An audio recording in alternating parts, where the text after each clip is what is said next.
मुझे इंडिया से प्रॉब्लम नहीं, आई लव इंडिया अच्छा, as much I love Pakistan. आपने ये जो बोला आई लव इंडिया, हाँ। मैं ये समझता हूँ कि भाई यहाँ पे तो आपको अदारे बुला लेंगे कि ये आप पाकिस्तान में बैठ के क्या प्रमोट कर रहे हो। अस्तगफिरुल्लाह, इदारे इस बात पे क्यों बुलाएंगे, आई लव इंडिया। और मैं क्या, तकरीबन 99% पाकिस्तानी करते हैं, हमारी रूट्स हैं, सेम कल्चर है, सब कुछ। अभी शादी से आ रहा हूँ, ये क्या हमारा कल्चर है?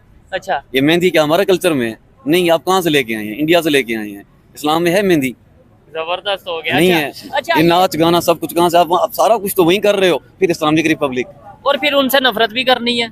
ये मुनाफकाना चीज है ना, मूवी देखनी है उनकी, गाने उन्हीं के सुनने हैं, नफरत भी उन्हीं से करनी है। ठीक फेवरेट हो। आपकी भी करीना कपूर होगी, मेरी भी है। पाकिस्तान और ईरान की जो म्यूचुअल एक स्टेटमेंट है कश्मीर को लेके, क्या इससे इंडिया को कोई फर्क पड़ेगा?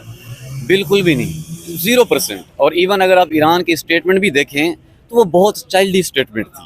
क्या उन्होंने आपको ये कहा कि कश्मीर स्टांस में हम आपके साथ खड़े हैं? क्या उन्होंने फिर ऐसा कहा? हरगिज़ नहीं कहा। नहीं। ईरान का सदर अगर गलती से आपके पास चल के आ भी गया, आप इस काबिल नहीं है, तो आपको चाहिए था उस गैस पाइपलाइन, आप उससे पेट्रोल, आप उससे डीजल की बातचीत करते। लेकिन पेट्रोल हम ले नहीं ना सकते, क्यों नहीं ये ले देखे सकते? नहीं देखे ना, मुझे बताइए, वो अमेरिका से जब आई, या तो हम अमेरिका से डॉलर ले लें या IMF से डॉलर ले लें, हेल्प ले लें, या फिर ईरान से ले लें। मुझे एक बात बताएं, आपको डर है सैंक्शंस का? जी बिल्कुल। इंडिया को डर क्यों नहीं? जय हिंद दोस्तों, मेरा नाम सुरेश और आप देख रहे हैं माय यूट्यूब चैनल, जहाँ एक पाकिस्तानी बता रहा है कि हमारा जो कल्चर है वो इंडियन कल्चर ही है, क्योंकि हमारे यहाँ पे जो शादियाँ हैं वो हमारे यहाँ पे मेहंदी कब होती थी, मेहंदी का फंक्शन वो अटेंड करके आ रहा है अपनी शादी का। वो बता रहा है कि हमारे यहाँ पे मेहंदी का फंक्शन कौन सा होता था। ये सब इंडियन कल्चर हमने लिया हुआ है, उसी को हम अपना रहे हैं, उसी के हिसाब से हम चल रहे हैं। हम बेशक हमें अपने आप को हिंदू नहीं बोलते, मगर हम हिंदू के सारे ट्रेडिशन फॉलो कर रहे हैं। वो लोग बार को बता रहा है एक मीडिया को, और दोस्तों बहुत सारी जानकारियाँ भी वो बता रहा है। आइए चलिए वीडियो देखते हैं, वीडियो बहुत ही ज़्यादा मज़ेदार होने वाला है, वीडियो में लास्ट तक बनी रही है। आइए चलिए वीडियो देखते हैं, फिर लास्ट में बात करते हैं। मैं खुद 29 साल का हो चुका हूँ, 29 साल में तो मैंने इसको डूबता ही देखा है। आप जितने साल के आप हैं उतने साल में आपने इसको नेगेटिवली इसका अगर आप जाते हुए देखा होगा, पॉजिटिवली नहीं देखा होगा। नहीं, उसकी कहीं ये वजह तो नहीं है कि मीडिया में दिखाते ही नेगेटिव चीजें हैं। लेट्स सपोज अगर इतनी बुराई हो रही है, इतना ही गलत हो रहा है, तो अभी तक कैसे हम चलते आ रहे हैं? हाँ, बहुत जबरदस्त बात। अगर आप मीडिया को छोड़ दें, ग्राउंड रियलिटी की बात करते हैं, एक एक घर का जरा दरवाजा नॉक करके देखें, उनसे पूछें कि वो उनका लिविंग लाइफस्टाइल कैसा है। हैंड टू माउथ तो लोग हो चुके हुए हैं, और क्या करें? आपके मुल्क में क्राइम्स क्यों बढ़ चुके हैं? जितनी बेरोजगारी है, फिर वो क्राइम ना करें तो क्या करें? ठीक हो गया। गुनाह क्यों बढ़ चुके हैं? लड़कियां घर से बाहर अगर गलत कदम उठा रही हैं, क्यों उठा रही हैं? क्योंकि उनकी नीड्स पूरी नहीं हो रही। तो मैं ये नहीं कह रहा कि जितना आप है उतने में खुश रहें, लेकिन कहने से मुराद ये कि एक तरफ आप सोशल मीडिया पे उनकी एक्सपेक्टेशन कुछ और सेट कर देते हैं, दूसरी तरफ आप उनकी नीड पूरी नहीं करते, तो गलत कदम उठ रहे हैं। तो ऐसा नहीं है। मीडिया तो वैसे बिकाओ, मीडिया को तो छोड़ दें, मीडिया की हम बात नहीं करते। तो ग्राउंड रियलिटी जो है वो एग्जिस्ट करती है। आप यहाँ पे बैठे हैं, अभी 1 घंटे के अंदर आपको 100 फकीर आएगा। मेरी अभी तीन फकीर 5 मिनट पहले होके गए हैं, क्योंकि ग्राउंड रियलिटी आपको नहीं बता रही, चीख के तो बता रही है। दिन ब दिन बढ़ते जा रहे हैं। पहले आपको, आप क्या समझते हैं, 5 साल पहले भी इसी तरीके से आपको ऐसे नजर चढ़ाते थे तो 4-5 फकीर नजर आते थे। माफी दे, इतनी अफरा तफरी नहीं थी। अगर कोई बंदा आज से 4-5 साल पहले 15,000 रुपए भी मंथली कमा रहा था तो अपना सर्वाइवल कर रहा था। आज 15,000 रुपए में वो कैसे करे? क्या कहना चाहेंगे, पाकिस्तान और ईरान की जो म्यूचुअल एक स्टेटमेंट है कश्मीर को लेके, क्या इससे इंडिया को कोई फर्क पड़ेगा? बिल्कुल भी नहीं, 0%। और इवन अगर आप ईरान की स्टेटमेंट भी देखें तो वो बहुत चाइल्डिश स्टेटमेंट थी। क्या उन्होंने आपको ये कहा कि कश्मीर स्टांस में हम आपके साथ खड़े हैं? क्या फिर कहा? हरगिज़ नहीं कहा कि कश्मीर के ऊपर बातचीत होनी चाहिए, लोगों की ओपिनियन लेनी चाहिए, एक होनी चाहिए। उन्होंने एक चाइल्डिश सी ओपिनियन दी है। और अगर कल एक सिचुएशन बन जाती है कि एक तरफ उसको चूज करना पड़े इंडिया और एक तरफ चूज करना पड़े पाकिस्तान, तो पाकिस्तान क्यों चूज करेगा? पागल है। उनका ट्रेड पार्टनर इस टाइम कौन है? इंडिया है। ईरान की बात ईरान का, ईरान से ऑयल कौन ले रहा है? गैस कौन ले रहा है? चाबहार पोर्ट जो है वो कौन बना रहा है? बिल्कुल। और इंडिया की वहाँ पे बिलियंस की इन्वेस्टमेंट भी है। हमारा क्या है वहाँ पे?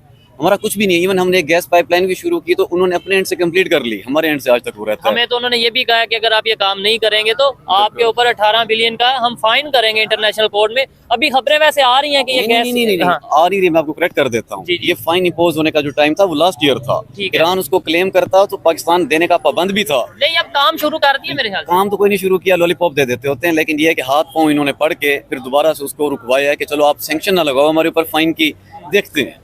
पाकिस्तान क्योंकि ईरान के ऊपर खुद बहुत ज्यादा सैंक्शन हैं तो वो कहते हैं चलो हमसाया मुल्क है, खैर है। लेकिन अदरवाइज ऐसी कोई बात नहीं है कि वो ईरान पाकिस्तान के साथ स्टैंड करेगा अगेंस्ट कश्मीर ना। कारोबारी बंदा कभी अपनी दुकान नहीं बंद करता, और आपने पूरा मुल्क 2 दिन के लिए बंद करा दिया। 3.5 बिलियन PKR का लॉस। आपको जितने बिलियंस भी हैं वो आपको पूरे नहीं आ सकते, क्योंकि आपको आदत पड़ गई है कि भीख के ऊपर चलने की, कमा के आप नहीं करते। कारोबार आपको कदर कैसे हो सकती है जब आप खुद ही अपने मुल्क के कारोबार बंद कर देते हैं। ईरान का सदर अगर गलती से आपके पास चल के आ भी गया, आप इस काबिल नहीं है, तो आपको चाहिए था आप उस गैस पाइपलाइन, आप उससे पेट्रोल, आप उससे डीजल की बातचीत करें। से ये सुनते आए हैं कि भाई इस्लामिक उम्मा OIC मतलब जितने भी इस्लामिक कंट्री हैं सब मिल के जो उनसा वो ये कर देंगे वो कर देंगे, लेकिन आपको नहीं लगता कि आपस में भी ईरान पाकिस्तान का भी रिसेंटली कन्फ्लिक्ट रहा, पाकिस्तान अफगानिस्तान का, ईरान और सऊदीया का, तुर्की और आगे फिर सऊदीया, और मतलब हम आपस में भी लड़ते नजर आते हैं। और ये मिल के लेट्स सपोज कश्मीर का सब कहते हैं कि भाई ये इशू हल क्यों नहीं कर लेते, ये फलस्तीन का इशू क्यों नहीं हल कर लेते। देखिए ऑर्गेनाइजेशन ऑफ इस्लामिक जो कंट्री है ना, उसके अंदर उसके वही प्रॉब्लम है जो हमारे मुल्क के नाम में प्रॉब्लम है। हमारा इस्लामिक रिपब्लिक ऑफ पाकिस्तान, ठीक है। जबकि हम इस्लामिक रिपब्लिक नहीं है। हकीकत मेरे नज़दीक तो यही है और मैं इसको प्रूव कर सकता हूँ। बिल्कुल मैं ऐसे ही है। मतलब 1% भी हम इस्लामिक रिपब्लिक नहीं है। हम बेसिकली हैं क्या, ये इनको भी नहीं पता। ना हम सेकुलर हैं, ना हम इस्लामिक रिपब्लिक हैं। सेम कंसेप्ट अप्लाई होता है ऑर्गेनाइजेशन ऑफ इस्लामिक कंट्रीज पे। अब उसके अंदर अच्छा, ऑर्गेनाइजेशन ऑफ इस्लामिक कंट्री में टॉप रोल मॉडल किन को गिना जाता है? गल्फ कंट्रीज को गिना जाता है ना। लोग परसीव कर लेते हैं कि सऊदी अरेबिया एम्बेसडर है इनका, हाँ, ऐसे ही है। दुबई एम्बेसडर है, ऐसे ही है। तो जबकि ये जो कंट्रीज है इनका रुझान किसकी तरफ है? दुबई तो इसराइल के साथ है, सऊदीया है वो इसराइल के साथ बैठना चाहता है। अगर ये पैलेस्टाइन वॉर रिसेंटली ना होती तो अब तक तो वो डील कर चुके होते। प्रॉपर डील हो चुकी। तो उनका भी वही हाल है जो हमारा हाल है।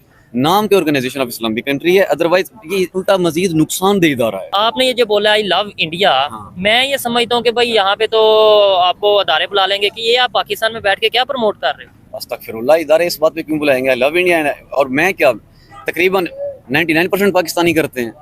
ये तो जिनका बिजनेस चल रहा है, जिनकी दुकानें चल रही हैं, उन्होंने ये सारी नफरतें पैदा करके रखी हुई है ना। अवाम तो नफरत नहीं करती। तो अबूजर भाई आपने बोला 90% या 99% अवाम मोहब्बत करती है, इस चीज से मैं भी एग्री करता हूँ। 90% ना सही 80% 70 मतलब 50 कर दें। हाँ, 50 से प्लस ही। अगर अभी यहाँ पे एक इंडियन मिल जाए, आपका उसके साथ क्या रवैया होगा? मैं तो रिस्पेक्ट दूंगा, आप उसे होस्ट करोगे, चाय पिलाओगे, सेम आप उनको मिल जाएं, वो भी ऐसे करते हैं। बिल्कुल ऐसे ही है। कॉमन मिसाल क्या है? दुबई में हम इंडियन और पाकिस्तानी इकट्ठे बैठे मेरा होते भी हैं। दुबई का विजिट रहा, देखने वाले जानते हैं। यकीन माने अबूजर भाई जितनी रिस्पेक्ट उन्होंने दी है, और वहाँ पे सब लोग मिल के रह रहे हैं, वहाँ पे मिल के इकट्ठे बैठ के एक ही प्लेट में खाना खा रहे हैं। यहाँ पे हम कहते हैं हिंदू मुस्लिम और बहुत सी चीजें। और मैं क्यों ना कहूँ कि आई love India, I definitely love India, मेरी रूट्स है वहाँ पे। अच्छा, पाकिस्तान और इंडिया ये ही चीज था ना। ऐसे ही है। तो रूट्स तो वहाँ से इलाके से, मतलब सॉरी मैं इलाका नहीं, क्या मैं समझे नहीं। मतलब कौन से एरिया से आपके रूट्स हैं हिंदुस्तान के या इंडिया के? ओवरऑल मैं ये नहीं कि मतलब मैं हम हैं तो अबाव अजदाद यहाँ से, ठीक है, लेकिन ये एज अ कंट्री तो एक ही था ना। एक ही था, तो हमारी रूट्स हैं, सेम कल्चर है, सब कुछ। अभी शादी से आ रहा हूँ, ये क्या हमारा कल्चर है? अच्छा, ये मेहंदी क्या हमारा कल्चर में है? नहीं। आप कहाँ से लेके आए हैं? इंडिया से लेके आए हैं। इस्लाम में है मेहंदी? जबरदस्त हो गया। नहीं अच्छा, है। अच्छा, ये नाच गाना सब कुछ कहाँ से? आप सारा कुछ तो वहीं कर रहे हो, फिर इस्लामिक रिपब्लिक। और फिर उनसे नफरत भी करनी है। ये मुनाफकाना चीज है ना। मूवी देखनी है उनकी, गाने उन्हीं के सुनने, नफरत भी उन्हीं से करनी है। फेवरेट आपकी भी तो आपने वीडियो तो देखी होगा जहाँ पर पाकिस्तानी लोग बता रहे हैं कि वो बहुत सारी चीज़ें बता रहे हैं, जैसे वो इंडियन का कल्चर यूज़ कर रहे हैं, जैसे मेहंदी वगैरह जो भी हो वहाँ पर उनके यहाँ पर पाकिस्तान में शादियाँ होती हैं, वो ज़्यादातर हिंदू रीति रिवाज को फॉलो कर रहे हैं। जैसे मेहंदी का फंक्शन हुआ और भी बहुत संगीत का बहुत सारे वो बता रहा है रीति रिवाज जो हम इंडियन के फॉलो कर रहे हैं। हम इंडियन को मानते भी नहीं हैं, मगर हम उसके ट्रेडिशन को ही फॉलो क्यों कर रहे हैं, ऐसा वो कह रहा है। देखिए हमारे जो भी रीति रिवाज है वो आप फॉलो कर रहे हैं, वो आपके ऊपर है। देखिए हमारा वैसे वो है ना पाकिस्तानी और भी बहुत सारी चीज़ें बता रहा है, कह रहा है कि हमने सारा ट्रेडिशन हमें हिंदू के ही अच्छे लगते हैं। हम और भी बहुत सारी चीज़ें बता रहा है, जैसे वो कह रहा है कि बहुत सारी बातें हैं, जैसे हम हिंदू जो भी ट्रेडिशन है वो फॉलो ही कर रहे हैं। और भी कह रहा है कि ना हम मेहंदी क्या और भी जैसे संगीत होता है, महिला संगीत या और भी बहुत सारी चीज़ें बता रहा है। और शादी से रिलेटेड से छोड़िए और भी बता रहा है कि है ना पहले ये है ना पाकिस्तान इंडिया का हिस्सा था उस पहले टाइम पे, अब जाके जब भारत और पाकिस्तान का बंटवारा हुआ था तब जाके अलग हुआ था। तो कुछ हिंदू वहाँ पर रह गए थे, कुछ मुस्लिम यहाँ पर आ गए थे और हमारे कुछ हिंदू भाई वहाँ पर रह गए थे। तो वो आज भी है ना वही कल्चर फॉलो कर रहे हैं, जहाँ वो पाकिस्तान के कल्चर से ज़्यादा हिंदू कल्चर में दिलचस्पी लेते हैं। वही लड़का है ना यही बात बता रहा है, क्योंकि हम पहले हिंदू हैं, हिंदू से हमें कन्वर्ट किया गया था, मुस्लिम में बनाया गया था, ऐसा वो बता रहे हैं। क्योंकि हम पहले से ट्रेडिशन वही फॉलो कर रहे हैं इंडियन के। और भी बहुत सारी चीज़ें बता रहा है, इसमें इंडिया वहाँ पाकिस्तान में कुछ हिंदू रह भी रहे, वो ज़्यादातर नॉर्मली अपना ट्रेडिशन फॉलो कर रहे हैं जैसे है। और दोस्तों आपको वीडियो कैसा लगा हो तो लाइक करिएगा। अभी तक आपने हमारे चैनल को सब्सक्राइब नहीं किया तो ज़रूर कीजिएगा। मिलते हैं दोस्तों नेक्स्ट वीडियो में, तब तक के लिए जय हिंद जय भारत।